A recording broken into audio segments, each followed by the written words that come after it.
Salut tout le monde, bienvenue sur cette nouvelle vidéo. Aujourd'hui, on va parler de l'APC9K de chez Arrow Arms. Allez, c'est parti. Donc l'APC9K, qu'est-ce que c'est? C'est le successeur de la MP9, donc chez Bruker Etomètre, Bruker Etomètre BET.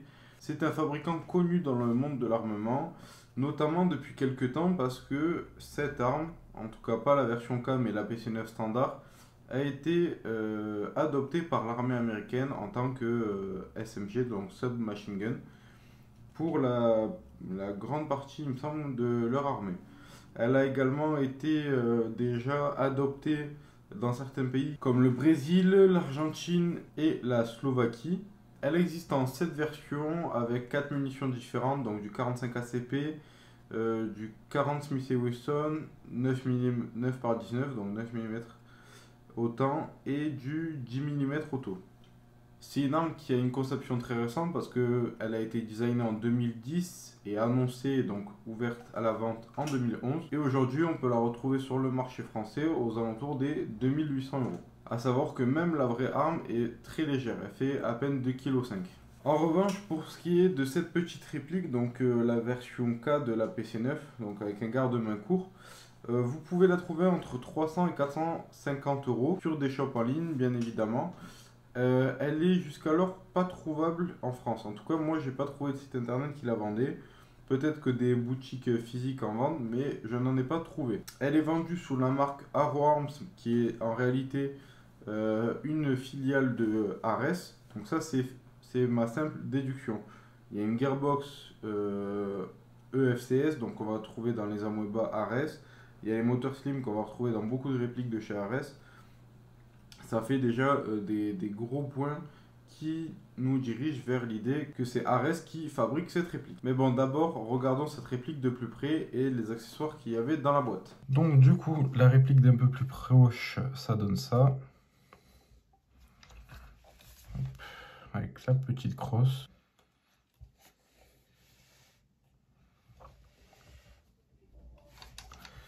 Les chargeurs. Donc ça, c'est le chargeur long. Voilà, avec les petits marquages. 30. Donc chargeur assez cheap, hein, on voit les traces de moulure ici et là.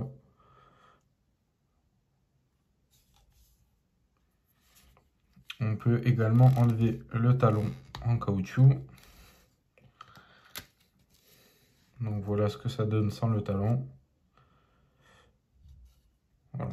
Comme je vous ai dit, chargeur assez cheap, mais bon, qui ont l'air de bien filer en tout cas. Donc c'est le principal de ces chargeurs. Donc le talon en lui-même, donc c'est juste un bout de caoutchouc, hein, tout simplement, qui vient en fait se clencher avec la tétine qu'on voit ici dans le trou qu'on a là. Et une fois que c'est fixé, par contre, ça ne bouge vraiment pas. Donc ça, c'est plutôt un bon point. Donc du coup, le chargeur long, on a l'identique en moyen et en petit. Hop, tac. Voilà. Là, on voit la différence des tailles pour chacun. Il vous est également fourni avec ce petit attache sangle, donc qui est en métal. Petit attache sangle qui est positionné en dessous du garde-main, si on peut appeler ça un garde-main. Voilà, avec une vis, on desserre la vis, on vient le glisser sur le rail. Et on vient donc dans le creux d'un rail, on passe la vis, on resserre, et voilà. Donc je trouve ça sympa de le fournir avec, en sachant qu'on a vraiment pas mal d'emplacements de sangles, hein, sur la crosse notamment, donc un en haut, un en bas, ici, là, éventuellement ici, même si je ne sais pas si c'est fait pour. On a également du côté gauche de la charnière, plus l'attache sangle amovible que vous pouvez placer un peu partout. Donc ça, c'est un plutôt bon point. Là, on a donc la notice, qui est très simple, pas beaucoup d'écriture. Enfin, le peu qu'il y en a, c'est en anglais.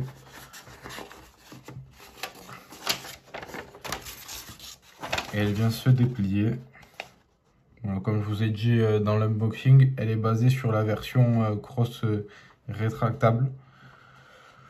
Bon, en soi, il n'y a pas beaucoup de choses à savoir sur la crosse pliable non plus. On a également une vue éclatée qui peut être intéressant pour les petits bricolages, les choses comme ça. On voit donc le fameux moteur slim avec la poignée, donc c'est sur une base AR15, donc des poignées d'AR15 standard. On a également le fameux bloc hop-up spécifique. Toute la pièce en alu du upper. On a également l'éclaté de la gearbox. Gearbox FCS Ares du coup. Et également l'éclaté du chargeur. Donc on voit que c'est des chargeurs qui sont vraiment très simples. Très simples de conception. On voit en fait que pour les démonter, si vous avez des problèmes de bourrage, la trappe qu'on voit ici va venir s'enlever grâce à la goupille élastique qu'on voit là. Et ensuite, le ressort va pouvoir sortir facilement et vous pourrez faire un entretien dessus. Donc voilà, notice très simple. Honnêtement, il n'y a pas besoin de plus. Grâce à la petite notice, en tout cas, on saura utiliser cette APC9K. Donc, au niveau de la crosse, on a une crosse en polymère légèrement granuleux qui franchement inspire la solidité, qui a l'air vraiment assez robuste. Comme je vous ai dit juste auparavant, on a plusieurs trous d'attache sangle. On a également, je vais vous montrer comme ça sera plus évident, on a un profil Picatinny. Donc ça, j'ai toujours pas trouvé de raison à cet emplacement là. Donc si vous connaissez la raison de l'emplacement Picatinny ici, n'hésitez pas à nous le dire en commentaire. Donc vous avez le petit aimant que vous voyez ici où la peinture a commencé à se barrer, qui va venir s'aimanter sur la vis la plus en arrière des trois. Voilà, et ça tient vraiment relativement bien. Donc ça, plutôt bon point. On a du coup également le bouton de charnière, de verrouillage de charnière ici, qui va venir se loquer dans la crosse, à la manière des crosses du MP45 par exemple. Cette crosse est tenue par cette petite goupille que vous pouvez faire enlever, que vous pouvez retirer assez facilement. Donc on a cette poignée caractéristique de la PC9 qui, dans le cas présent, est donc dotée d'un moteur slim, donc d'un profil slim et je suppose réaliste. Voilà. C'est poignée très fine qui rappelle un peu les poignées RS ou les poignées JBBR par exemple. Avec bien sûr la vis de réglage du moteur, enfin du calage du moteur. Et ensuite ça reste une poignée standard, c'est juste qu'elle est plus étroite que la normale. On a également ce sélecteur ambidextre. Donc ce sélecteur qui va nous indiquer avec son aile les emplacements. Donc point blanc pour sécurité, le point rouge pour semi-automatique et le trait rouge pour automatique. C'est assez sympa, il est plutôt bien cranté, il tient plutôt bien. Voilà, il fonctionne très facilement des deux côtés. Petit point négatif en revanche, que ce soit droitier ou gaucher, une fois qu'on est en semi, on va avoir cette petite l'arête justement de manipulation qui est un petit peu trop longue et qui va venir gêner au niveau de l'index. Ça c'est un petit défaut. On a également donc la détente qui est une détente relativement standard. On a bien sûr le bruit caractéristique des gearbox FCS, donc qui sera le micro switch.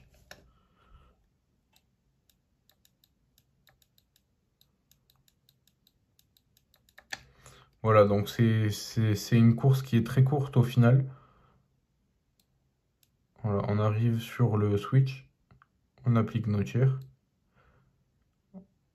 on revient de quelques millimètres et on peut retirer ensuite. Voilà, donc on a ce joli upper en aluminium, donc avec son rail Picatinny tout au-dessus qui est moulé. On a les organes de visée qui sont fournis d'origine, qui sont des organes de visée vraiment sympathiques, avec une prise de visée plutôt correcte. Voilà. On a également la mire ici et la mire ici pour une application plus basse. Mais bon, ça honnêtement, dans les faits, c'est pas vraiment utilisable. On a donc le bouton d'éjection du chargeur. Par exemple ici, le chargeur court. On vient l'insérer dans la réplique. Pour l'extraire, ce sera plus ou moins au même endroit qu'une AR15, sauf qu'une AR15 c'est un petit peu plus haut.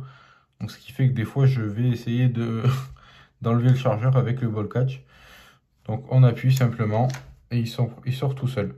Alors sur le court et le moyen qui a été fourni dans la boîte, ils vont sortir de manière... ils vont sortir seuls. En revanche, le chargeur long, lui, va venir vraiment être plus contraignant. Il va falloir l'extraire si on veut le sortir. Ce qui se fera beaucoup plus facilement avec les autres chargeurs. Donc on a également le ball catch qui est ambidextre. Voilà. On a donc nos contrôles pour tirer la culasse en arrière. La culasse qui se retire de manière réaliste entièrement. Je l'ai peut-être pas précisé, mais c'est vrai que tout le lower du coup est en polymère. Voilà. Polymère d'assez bonne qualité, assez semblable à celui de la Cross. Le puits de chargeur qui est vasé type Magwell. Voilà, ça se fait de plus en plus. Hein. C'est comme je vous l'ai dit en introduction, une arme moderne, donc avec une conception moderne et des contrôles modernes. Voilà. Donc avec un puits très évasé qui fait que même si on vient de travers, si je le mets dans le bon sens ce sera mieux, si on vient de travers mettre le chargeur, il va quand même se glisser assez facilement.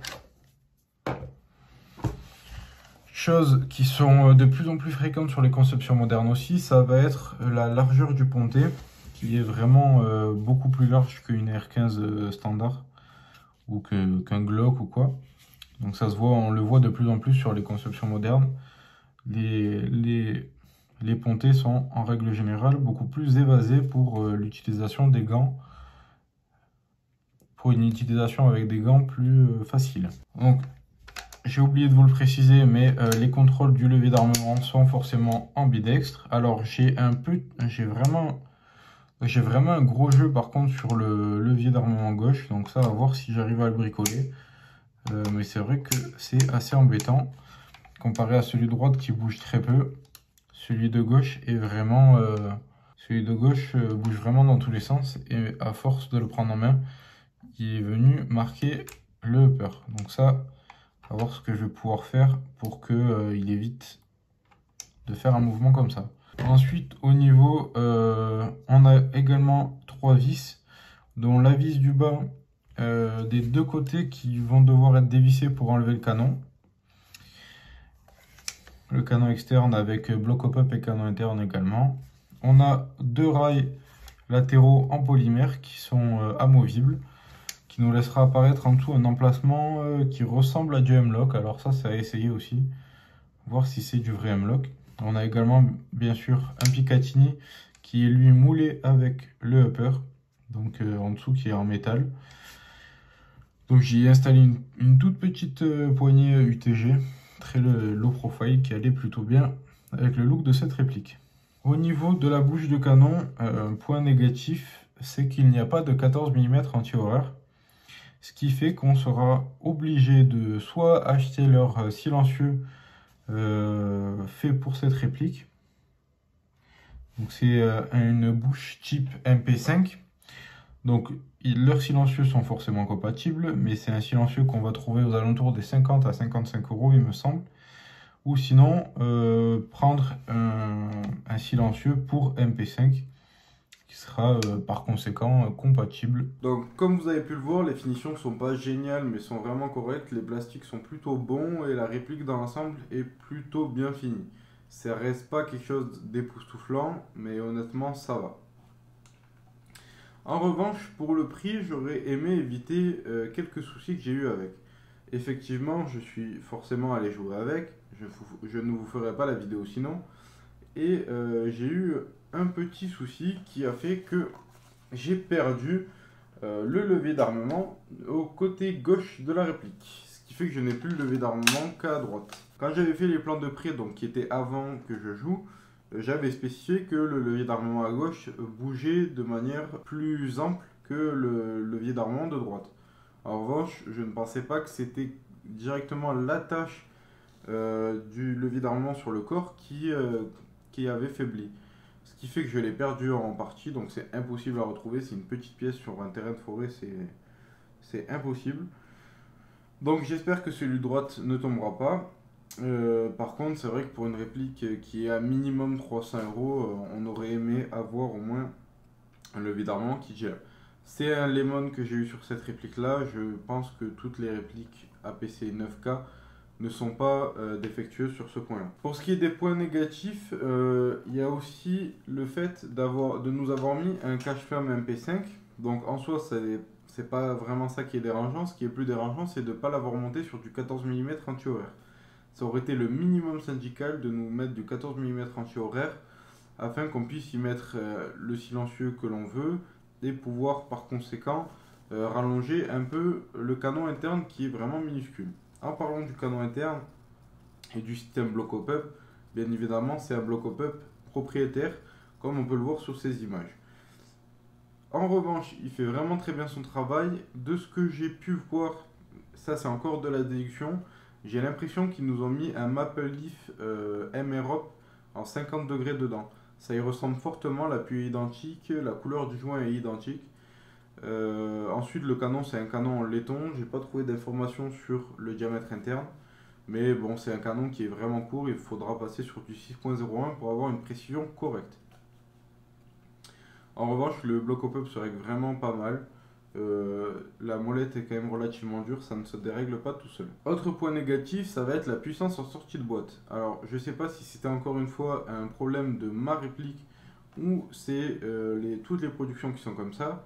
Mais la réplique était annoncée à 300 fps. Donc 300 fps pour une SMG, c'est vraiment pas dérangeant.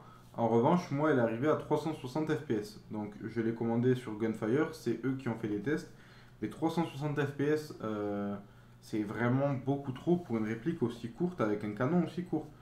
Quand on a un canon court, ça nous fait perdre de la puissance forcément, parce que la bille n'attrape pas autant d'énergie.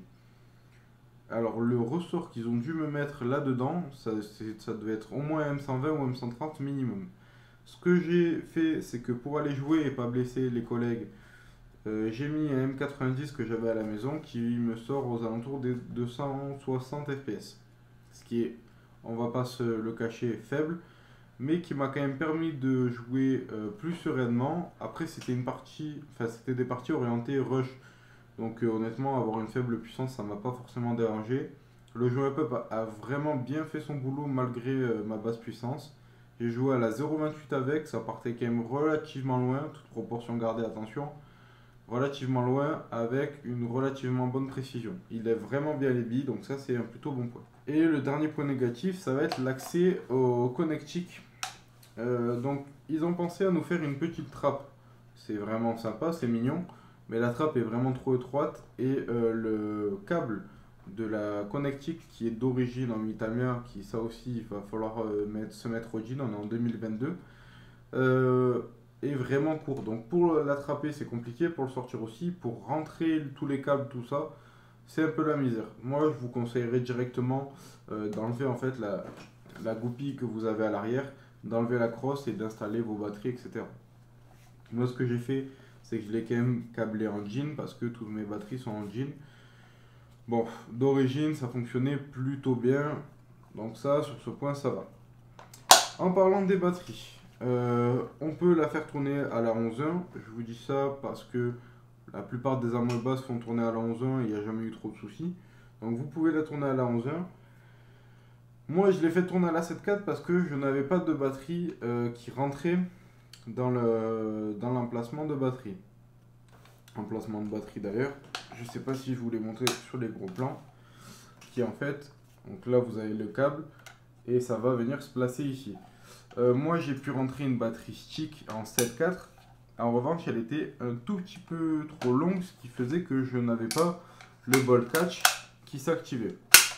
En revanche en semi en 7.4, bon certes à 260 fps, mais en 7.4 ça se débrouille pas trop mal, je vous laisse regarder.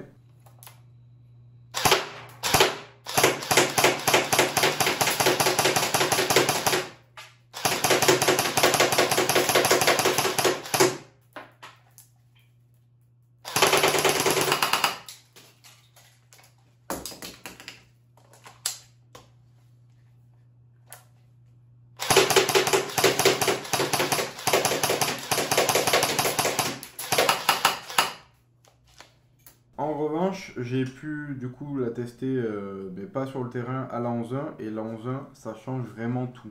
Le moteur Slim est vraiment réceptif à la 11.1, c'est impressionnant. Le changement de réactivité qu'on a est juste énorme. Donc si vous gardez le moteur d'origine, je vous inviterai à partir plus sur de la 11.1. Alors à voir si par exemple des batteries type Nunchuk 3 éléments 11.1 passeraient, je pense que oui. En tout cas, des batteries standards qu'on passe normalement dans les tubes de cross en 11.1 ne passeront pas dans ces emplacements batterie. C'est pour cela que moi j'ai dû, pour vous montrer comment ça fonctionnait à la 11.1, replier la crosse et avoir la batterie à moitié dehors. Je vous laisse regarder.